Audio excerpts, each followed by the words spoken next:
Hi అండి, welcome to Sindhu Naresh creations. ఈరోజు మనం చేసుకోబోయే రెసిపీ వచ్చేసి కొత్తిమీర రైస్. ఎలా చేసుకోవాలో చూద్దాం వచ్చేయండి.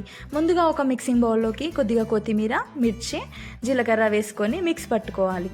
ఆ తర్వాత ఒక బౌల్లోకి కొద్దిగా ఆయిల్ వేసుకోవాలి. ఆ తర్వాత ఆవాలు, జీలకర్ర వేసుకోవాలి.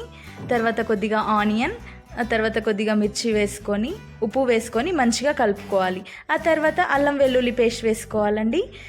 తర్వాత కొద్దిగా పసుపు వేసుకొని మంచిగా కలుపుకోవాలి. ఆ తర్వాత ఇందాక పక్కన పెట్టుకున్న మిశ్రమాన్ని ఇందులో వేసుకొని కలుపుకోవాలండి.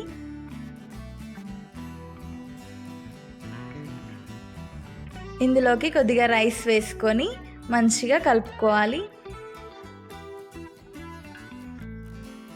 చూడండి, మనకి ఎంతో ఇష్టమైన కొత్తిమీర రైస్ రెడీ అయిపోయింది. ఈ వీడియో కనుక మీకు నచ్చినట్లయితే like, share and subscribe my channel.